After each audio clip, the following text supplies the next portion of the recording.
Assalamualaikum warahmatullahi wabarakatuh. Pada kesempatan kali ini kita akan belajar di kelas 4 pelajaran 9, yaitu materi mari melaksanakan sholat. Adapun submateri yang kedua yang akan kita bahas kali ini adalah tentang perilaku yang mencerminkan ibadah sholat. Nah, sebelum kita belajar, ada baiknya kita membaca doa terlebih dahulu ya, supaya Allah berkenan memberikan ilmunya kepada kita. Allah mudahkan kita dalam proses pembelajaran, dan ilmu yang kita dapatkan akan bermanfaat untuk kita di masa depan. Raditu billahi rabba wa bil islami dina wa bi Muhammadin nabiyya wa rasula Rabbi zidni ilma warzuqni fahma. Nah, anak-anak ibu sekalian, ada berbagai perilaku yang mencerminkan makna dari ibadah sholat. Kita bisa membaginya menjadi dua bagian ya. Yang pertama, kebajikan terhadap sesama. Nah, di antara kebajikan terhadap sesama, salah satu sikapnya adalah melatih kekompakan. Maksudnya seperti apa sih melatih kekompakan? Nah, sholat fardu lebih baik jika dikerjakan secara berjamaah ya. Karena apa? Karena lebih utama dan pahalanya lebih banyak. Nah, ketika kita sholat berjamaah, kita akan kompak. Seorang imam sebelum memulai sholat memperhatikan kesiapan makmumnya. Kemudian saf-saf harus disusun secara rapi, lurus, dan rapat di antara para makmum. Selanjutnya, imam memulai gerakan sholat, kemudian diikuti oleh makmumnya hingga selesai. Gerakan sholat imam dan makmum selalu kompak ya. Nah, kekompakan sholat dapat dijadikan teladan, misalnya kekompakan dalam kerja bakti membersihkan sekolah. Ketika waktu kerja bakti tiba, maka tidak seorang pun yang duduk santai, mengobrol, dan berdiam diri. Tidak boleh ada sebagian anak bekerja bakti, tapi sebagian lainnya malas-malasan. Semua harus saling bahu-membahu agar tugas kerja bakti selesai dengan baik. Kemudian sikap yang kedua yaitu mematuhi perintah ketua kelompok. Dalam sholat berjamaah, imam selalu diikuti oleh makmumnya. Takbir, ruku, sujud, tasyahud, dan gerakan imam lainnya selalu dipatuhi makmumnya. Sepanjang sholat, imam benar maka harus diikuti makmumnya. Makmum tidak boleh mendahului gerakan imamnya. Nah, pelaksanaan sholat berjamaah dapat dijadikan teladan. Imam sholat sama dengan ketua kelompok atau ketua kelas. Perilaku ketua kelas harus benar dan baik agar dapat diikuti oleh anggotanya. Pun anggota kelompok atau anggota kelas harus patuh kepada ketua kelasnya. Sikap selanjutnya yaitu tidak marah apabila dinasehati. Nah, ketika gerakan atau bacaan imam sholat salah, makmum harus memberitahukan kesalahannya. Imam sholat harus mau diberitahu kesalahannya apa, harus mendengarkan makmumnya. Kemudian makmum juga harus berani memberitahu kesalahan imam. Ketika gerakan imam sholat salah, makmum berucap subhanallah. Kemudian kalau bacaannya imam yang salah atau lupa, makmum harus membenarkannya. Begitu. Nah, begitu pula ya ketika kita bermain atau melakukan sesuatu, kita tidak boleh gampang marah. Kita harus saling menasehati. Ketika teman salah, kita beritahu yang benar, dan yang salah harus mau diberitahu. Semua itu dilakukan untuk kebenaran dan karena Allah semata. Yang selanjutnya yaitu suka mengirimkan salam dan mendoakan teman. Nah, setiap sholat selalu diakhiri dengan ucapan salam ya. Salam adalah ucapan untuk keselamatan, kerahmatan, dan keberkahan bagi orang lain. Dengan demikian, sholat mengajarkan kita untuk saling memberikan salam sesama teman. Apalagi, salam juga bisa bermanfaat untuk mendoakan teman.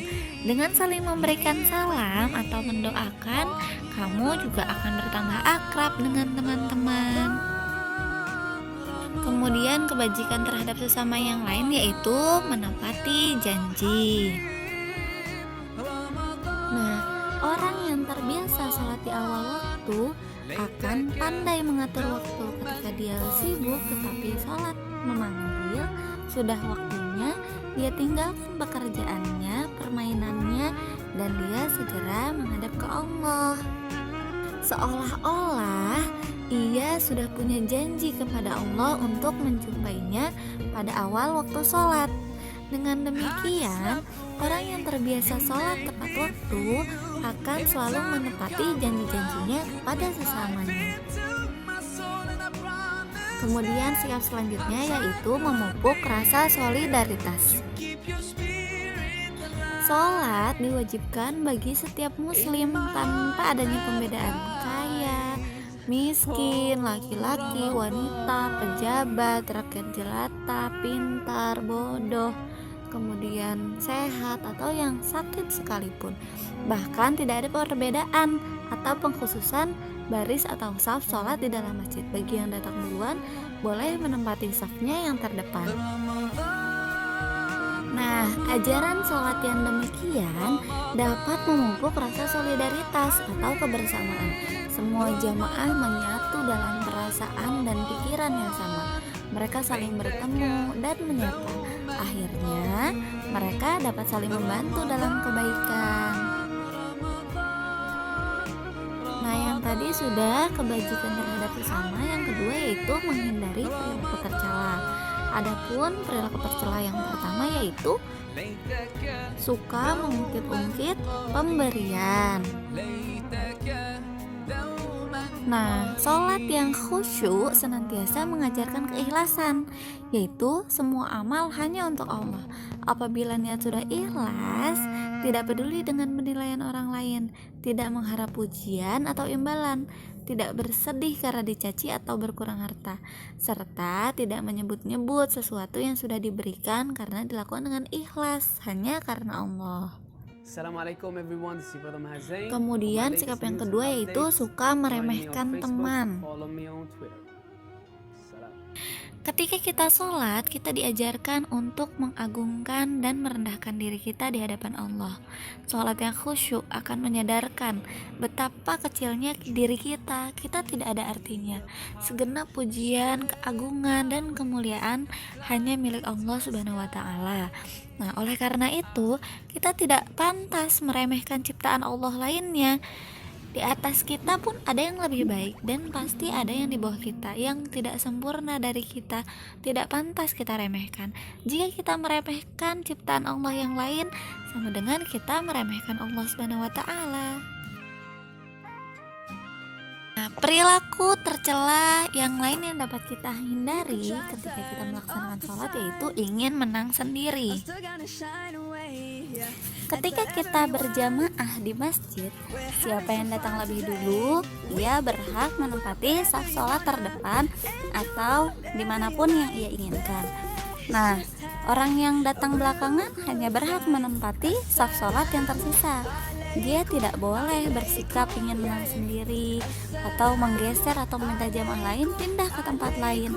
Nah, sikap ingin menang sendiri ini bisa kita jadikan teladan kepada teman-teman. Kita tidak boleh ingin menang sendiri, mengambil mainan yang sedang digunakan oleh teman yang lain. Tidak boleh ya.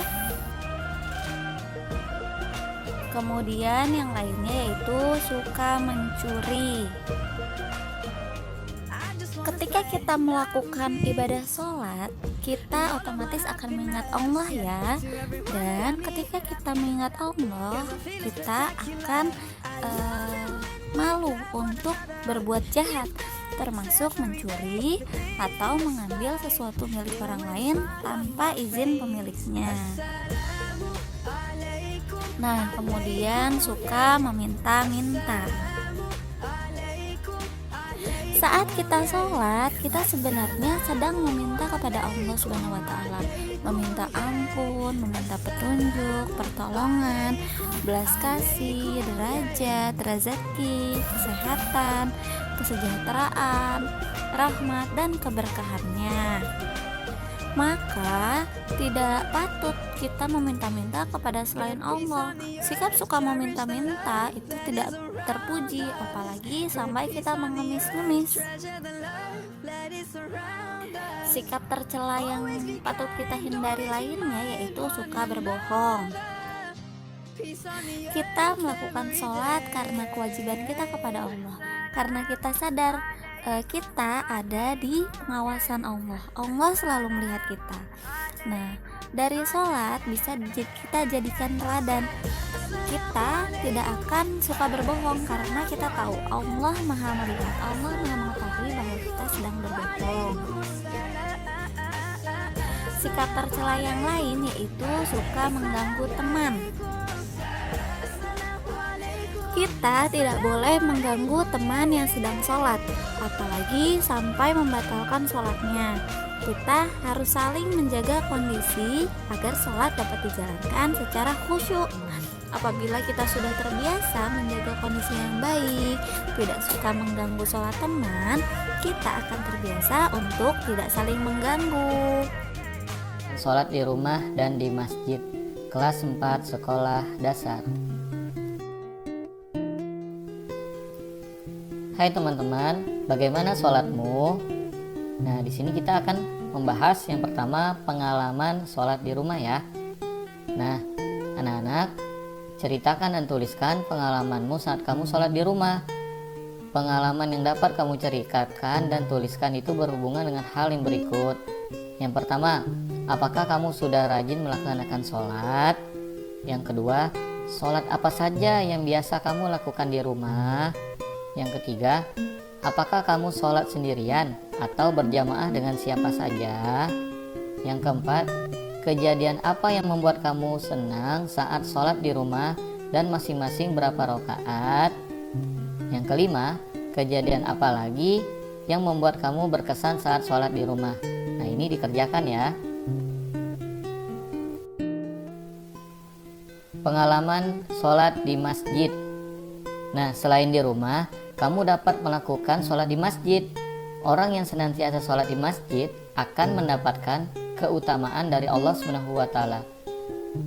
Nabi SAW bersabda, 7 golongan yang Allah akan menaungi mereka pada suatu hari kiamat yang tidak ada naungan kecuali naungannya.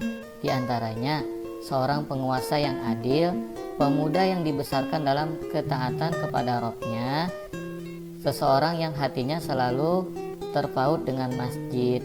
Hadis riwayat Bukhari. Sholat hukumnya wajib. Nah, sholat wajib itu ada 5.